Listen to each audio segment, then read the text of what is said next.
सुर्ख जोड़े में सजी नयनवेली दुल्हन सुलेखा दोस्त जैसे पति रवि राउत को पाकर बहुत खुश थी। यौवन की दहलीज पर उसने खुली आंखों से जो सपने देखे थे वे साकार हो गए थे।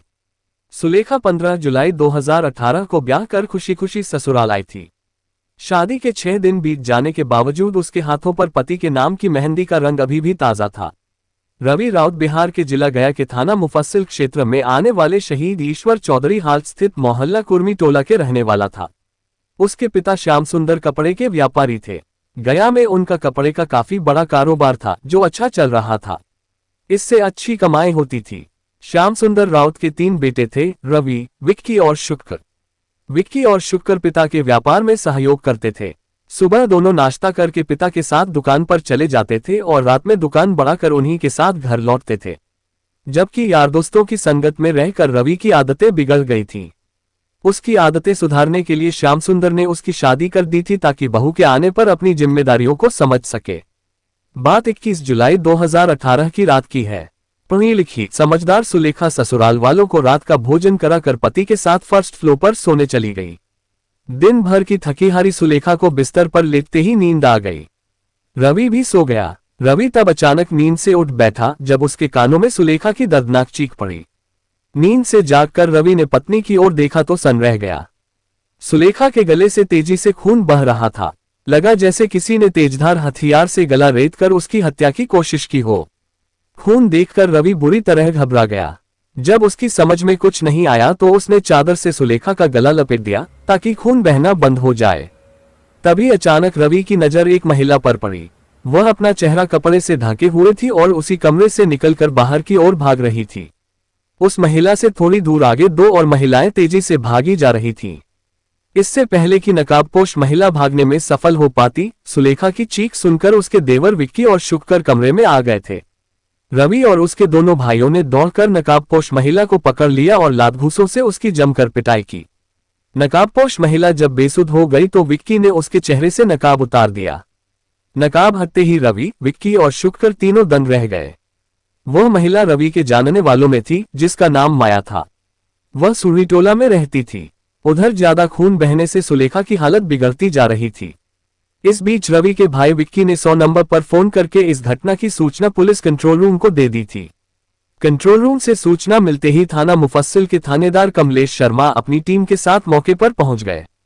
घटनास्थल पर पहुंचकर उन्होंने हत्या की कोशिश करने वाली माया को आलाकतल ब्लेड के साथ गिरफ्तार कर लिया। सुलेखा की हालत बिगड़ती जा रही थी। रवि उसे इलाज के लिए मगध मेडिकल अस्पताल ले गया और इमरजेंसी वार्ड में भर्ती करा दिया। डॉक्टरों ने उसका इलाज शुरू कर दिया। समय पर इलाज मिल जाने से सुलेखा बच गई। ये 15-16 जुलाई 2018 की रात 2:30 बजे की बात थी। अगले दिन रवि राउत की नामजद लिखित तहरीर पर मुफस्सिल थाने में माया के खिलाफ 307 आईपीसी के अंतर्गत केस दर्ज कर लिया गया। मुकदमा दर्ज होने के बाद थानेदार कमलेश शर्मा सुलेखा का बयान लेने मगध मेडिकल अस्पताल पहुंचे। सुलेखा ने कमलेश शर्मा को बताया कि रात 1-1:30 बजे के करीब उसका पति रवि दरवाजा खोलकर बाहर चला गया था। तभी एक नकाबपोश औरत ने कमरे में घुसकर मुझ पर हमला बोल दिया। एक औरत कमरे के अंदर थी जबकि दूसरी कमरे के दरवाजे के पास खड़ी थी। वह वहीं से पूछ रही थी कि सुलेखा मरी या नहीं। मुझ पर नकाबपोश औरत ने न केवल हमला किया बल्कि मुझे तेजाब पिलाने की भी कोशिश की, लेकिन मेरी चीख सुनकर ऊपर आए मेरे देवरों ने मुझे बचा लिया। पकड़ी गई औरत ने अपना नाम माया बताया। जांच अधिकारी ने जब उससे हमले की वजह पूछी तो वह वजह बताने में असमर्थ रही। वह खुद हैरान थी कि माया ने उसकी हत्या करने का प्रयास क्यों किया, जबकि वह उसे जानती तक नहीं थी। सुलेखा की बात सुनकर एसओ कमलेश शर्मा हैरान रह गए। कमलेश शर्मा को सुलेखा के बयान ने परेशानी में डाल दिया था। इसका जवाब सिर्फ माया ही दे सकती थी या फिर सुलेखा का पति रवि राउत। माया महिला थाने के हवालात में बंद थी। कमलेश शर्मा ने थाने लौटकर आरोपी माया को महिला थाने से बुलवाया, फिर उससे पूछताछ की। माया का बयान सुनकर विवेचक शर्मा अवाक रह गए। माया ने पुलिस को बताया कि रवि और उसके बीच करीब 3 साल से प्रेम संबंध थे। दोनों एक दूसरे को प्यार करते थे। रवि उससे शादी करना चाहता था, लेकिन अपने घर वालों की वजह से वह ऐसा नहीं कर पाया। अपने बयान में माया एक राज से पर्दा उठाती गई। माया के बयान से इस मामले में एक दिलचस्प मोड़ आ गया। उसके बयान पर विश्वास करके पुलिस जब रवि से पूछताछ करने मगध मेडिकल अस्पताल पहुंची तो रवि वहां नहीं था। उसकी जगह सुलेखा के पास उसका छोटा भाई विक्की बैठा था। पुलिस ने जब विक्की से रवि के बारे में पूछताछ की तो उसने बताया कि रवि घर पर होगा। एसओ कमलेश शर्मा ने रवि को अस्पताल बुलाने के लिए एक सिपाही उसके घर भेजा। सिपाही रवि के घर पहुंचा तो वह वहां भी नहीं था। पूछने पर घर वालों ने बताया कि वह रात से अस्पताल से घर नहीं लौटा है। सिपाही ने लौटकर यह बात एसओ को बता दी। कमलेश शर्मा सोच में पड़ गए कि जब रवि न अस्पताल में है और न ही घर पर, तो वह कहाँ गया। इसका मतलब वह फरार हो चुका था। निस्संदेह पत्नी की हत्या के प्रयास के पीछे उसका भी हाथ था। उसके फरार होने से यह बात साफ हो गई कि माया ने जो बयान दिया था वह सच था। अब इस गुत्थी को सुलझाने के लिए रवि की गिरफ्तारी जरूरी थी। हकीकत जानने के लिए पुलिस ने रवि के मोबाइल फोन की कॉल डिटेल्स निकलवाई। कॉल डिटेल्स से पता चला कि रवि और माया के बीच बातें होती रहती थीं। घटना वाले दिन भी रवि और माया के बीच काफी देर तक बात हुई थी। इस डिटेल्स से पुलिस इस नतीजे पर पहुंची कि रवि ने अपनी प्रेमिका माया के साथ मिलकर पत्नी की हत्या का षड्यंत्र रचा था, लेकिन वह अपने मकसद में कामयाब नहीं हो पाया था। बहरहाल सुलेखा ठीक होकर अस्पताल से घर आ गई, लेकिन तमाम कोशिशों के बाद भी रवि पुलिस के हत्थे नहीं चढ़ा। इस बीच पुलिस ने माया को अदालत में पेश करके जेल भेज दिया था। आखिरकार घटना के 1 महीने बाद रवि उस वक्त पुलिस के हत्थे चढ़ गया जब वह गया रेलवे स्टेशन से कहीं भागने के लिए ट्रेन के इंतजार में वेटिंग रूम में बैठा था। पुलिस रवि को गिरफ्तार करके थाने ले आए और सुलेखा की हत्या की योजना जानने के लिए उससे पूछताछ की। चाह कर भी रवि हकीकत को छिपा नहीं सका। उसने पुलिस के सामने सच उगल दिया। पूछताछ में रवि ने अपनी और माया की प्रेम कहानी सिलसिलेवार बतानी शुरू की। माया मुफस्सिल थाना क्षेत्र के सूरी टोला की रहने वाली थी। वह शादीशुदा और 3 बच्चों की मां थी। उसका पति मनोहर बाहर रहकर नौकरी करता था। वह 6 महीने या साल भर में एक आध बार ही घर आकर कुछ दिन बिता पाता था। माया भले ही 3 बच्चों की मां थी, लेकिन उसका शारीरिक आकर्षण खत्म नहीं हुआ था। उसका कसा हुआ शरीर और गोरा रंग पुरुषों को आकर्षित करने के लिए काफी था। सजसंवर कर माया जब घर से बाहर निकलती थी तो अनचाहे में लोगों की नजरें उसकी ओर उठ ही जाती थीं।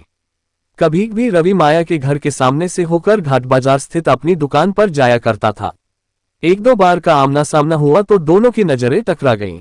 धीरे धीरे दोनों एक दूसरे की ओर आकर्षित होने लगे। जल्दी ही वह समय भी आ गया जब दोनों ने आकर्षण को प्यार का नाम दे दिया। इस प्यार को शारीरिक संबंधों में बदलते देर नहीं लगी। इसकी एक वजह यह भी थी कि माया का पति परदेश में था और वह शारीरिक रूप से प्यार की प्यासी थी। धीरे धीरे रवि और माया के प्यार के चर्चे पूरे सूरी टोला में होने लगे। रवि घर से दुकान पर जाने की कहकर निकलता और पहुंच जाता माया के पास। जब तक वह दुकान पर पहुंचता तब तक उसके दोनों भाई विक्की और शुक्र दुकान पर पहुंचकर पिता के साथ काम में लग जाते। रवि देर से पहुंचता तो पिता श्याम सुंदर राउत उससे देर से आने की वजह पूछते, लेकिन वह चुप्पी साध लेता था। इससे श्याम सुंदर और भी परेशान हो जाते थे। उनकी समझ में नहीं आ रहा था कि रवि को आखिर हो क्या गया। उन्होंने उसके देर से आने का रहस्य पता लगाने का फैसला किया। आखिरकार श्याम सुंदर ने जल्द ही सच का पता लगा लिया। पता चला उनका बड़ा बेटा रवि एक शादीशुदा और 3 बच्चों की मां माया के प्रेमजाल में फंसा है। बेटे की सच्चाई जानकर वह परेशान हो गए। उन्होंने रवि को माया से दूर रखने के बारे में सोचना शुरू किया। सोच विचार कर वह इस नतीजे पर पहुंचे कि रवि की शादी कर दी जाए तो वह माया को भूल जाएगा। उन्होंने रवि की शादी की बात चलाई तो बात बन गई। फलस्वरूप सुलेखा से रवि का रिश्ता तय हो गया। रिश्ता तय हो जाने के बाद रवि जब कभी माया के घर के सामने से गुजरता तो उससे नजरें मिलाने के बजाय चुपचाप निकल जाता। रवि में अचानक आए बदलाव से माया परेशान हो गई। उसकी समझ में नहीं आ रहा था कि अचानक रवि को क्या हो गया जो उसने मुंह फेर लिया। माया से रवि की जुदाई बर्दाश्त नहीं हो पा रही थी। एक दिन वह रवि का रास्ता रोककर उसे अपने घर ले आए। फिर उसने रवि से पूछा, तुम्हें अचानक ऐसा क्या हो गया जो मुझसे मुंह फेर लिया? नहीं, ऐसी कोई बात नहीं है माया, रवि ने सहज भाव से कहा। ऐसी कोई बात नहीं है तो अचानक मुझसे मुंह क्यों मोड़ लिया? माया, अब हमारा मिलना संभव नहीं है, रवि ने नजरें झुका कर कहा। क्यों संभव नहीं है हमारा मिलना? मैं तुमसे कितना प्यार करती हूँ जानते तो हो। फिर हमारा मिलना क्यों नहीं संभव है? क्योंकि मेरे घर वालों ने मेरी शादी करने का फैसला कर लिया है। रवि का जवाब सुनकर माया के होश उड़ गए। माथे पर हाथ रखकर वह बिस्तर पर जा बैठी। कुछ देर दोनों के बीच खामोशी छाई रही। उस खामोशी को माया ने ही तोड़ा। आखिर क्या समझ रखा है तुमने मुझे? मैं कोई खिलौना नहीं हूं कि जब चाहा खेला और जब चाहा छोड़ दिया। मेरी जिंदगी बर्बाद करके तुम किसी और के साथ शादी रचाओगे। तुमने ये कैसे सोच लिया कि मैं ऐसा होने दूंगी? मेरे जीते जी ऐसा हरगिज नहीं हो सकता। मेरी बात समझने की कोशिश करो माया। माया के सामने रवि हाथ जोड़कर गिड़गिड़ाने लगा, मैं घर वालों के सामने बेबस हूं। मुझे उनके सामने झुकना ही पड़ा। रवि ने माया को समझाने की कोशिश की, तुम तो जानती हो मैं भी तुमसे कितना प्यार करता हूं। तुम्हारे बिना जीने की कल्पना तक नहीं कर सकता। मैं कुछ नहीं सुनना चाहती। तुम्हें जो भी करना हो करो, लेकिन मैं तुम्हारी शादी नहीं होने दूंगी। माया ने रवि को धमकाया। रवि माया को काफी देर तक समझाता रहा, लेकिन माया ने रवि की शादी की बात स्वीकार नहीं की। उसने खुलकर धमकी दी कि अगर उसने किसी और से शादी की तो इसका अंजाम उसे भुगतना पड़ेगा। उस दिन के बाद से रवि ने न तो माया से बात की और न ही मिला। माया ने सपने में भी नहीं सोचा था कि रवि उसे धोखा देगा और किसी दूसरी लड़की से शादी रचा लेगा। उसकी बेवफाई से माया घायल नागिन सी बन गई। उसके सीने में बदले की आग धधकने लगी। यह मई 2018 की बात थी। माया रवि से बदला लेने के लिए भले ही घायल नागिन बन गई थी, लेकिन उसकी जुदाई में उससे कहीं ज्यादा तड़प रही थी। रवि भी माया से मिलने के लिए विरह की आग में जल रहा था। अंततः उससे रहा नहीं गया और 1 महीने बाद वह माया के पास लौट आया। सारे गिले शिकवे भुलाकर माया ने उसे प्यार के आंचल में छिपा लिया ताकि उनके प्यार को जमाने की नजर न लग जाए। रवि ने माया से कहा कि मां बाप की खुशी के लिए वह सुलेखा से शादी तो जरूर करेगा, लेकिन उसे कभी पत्नी का दर्जा नहीं देगा और मौका मिलते ही उसे सदा के लिए अपने रास्ते से हटा देगा। रवि की बात पर माया ने सहमति जता दी। रवि की शादी के बाद सुलेखा को रास्ते से हटाने के लिए माया शादी से पहले ही योजना बनाने में जुट गई। बहरहाल वह दिन भी आ गया जिसका रवि और माया को इंतजार था। 15 जुलाई 2018 को रवि की शादी सुलेखा के साथ हो गई। सुलेखा मायके से विदा होकर ससुराल आ गई। दूसरी ओर माया का आना जाना बंद हो जाने से ईर्ष्या की आग में जल रही थी। रवि भले ही माया के पास नहीं जा रहा था, लेकिन फोन से दोनों की अक्सर बातें हो जाती थीं। माया उसे बार बार उसका वादा याद दिलाती रहती थी। रवि उससे कह देता था कि जल्द ही अपना वादा पूरा करेगा। शादी के 4-5 दिन बाद रवि के घर से सब मेहमान चले गए। घर पूरी तरह खाली हो गया। 21 जुलाई 2018 की दोपहर रवि चुपके से माया से मिलने उसके घर जा पहुंचा। उस वक्त घर में माया के अलावा कोई नहीं था। उसके तीनों बच्चे स्कूल गए हुए थे। पहले तो दोनों ने मौके का भरपूर फायदा उठाया। फिर रवि और माया अपनी पहले से तैयार योजना पर बात की। रवि ने माया से कहा कि आज रात सुलेखा को हमेशा के लिए रास्ते से हटा दिया जाएगा। मेरे फोन का इंतजार करना। जैसे ही मैं फोन करूं, धारदार हथियार लेकर मेरे घर आ जाना। घर का दरवाजा खुला रहेगा। रात 10 बजे के करीब सुलेखा पति, सास, ससुर और देवरों को खाना खिलाकर पति के साथ पहली मंजिल पर सोने चली गई। उसे क्या पता था कि आज की रात उस पर भारी पड़ने वाली है। खैर, पति पत्नी बातें करते करते कब सो गए पता ही नहीं चला। रात 1 बजे के करीब रवि की आंखें खुल गईं। उसने देखा सुलेखा गहरी नींद में सो रही थी। रवि मोबाइल लेकर आहिस्ता से बिस्तर से नीचे उतरा और दरवाजा खोलकर बाहर चला गया। तभी सुलेखा की आंखें खुल गईं। उसने पति से इतनी रात गए बाहर जाने के बारे में पूछा तो रवि ने कहा कि बाथरूम जाना है, अभी आता हूं। रवि घर से बाहर निकल आया और फोन करके माया को बता दिया कि रास्ता साफ है, आ जाओ। थोड़ी देर बाद रवि बाहर से लौट आया और फिर सोने का नाटक करने लगा। करीब 30 मिनट बाद माया 2 महिलाओं के साथ रवि के घर पहुंच गई। माया इन महिलाओं को सुरक्षा के लिए लाई थी। उन्हें उसने बाहर ही रोक दिया था। माया स्वयं चुपके से सीढ़ियों के सहारे रवि के कमरे में दाखिल हो गई। उसे रवि के घर का कोना कोना पता था। सुलेखा रवि के बगल में सोई हुई थी। माया ने साथ लाए धारदार ब्लेड से सुलेखा के गले, चेहरे और आंख पर वार किए। साथ ही उसका गला दबाने का भी प्रयास किया। अचानक हुए हमले से सुलेखा के मुंह से दर्दनाक चीख निकल गई। पत्नी की चीख सुनकर सोने का बहाना कर रहा रवि उठ बैठा। तब तक नीचे से रवि के दोनों भाई विक्की और शुक्कर ऊपर कमरे में पहुंच गए। विक्की और शुक्कर को देख माया डर गई, क्योंकि रवि का पूरा गेम ही उल्टा पड़ गया था।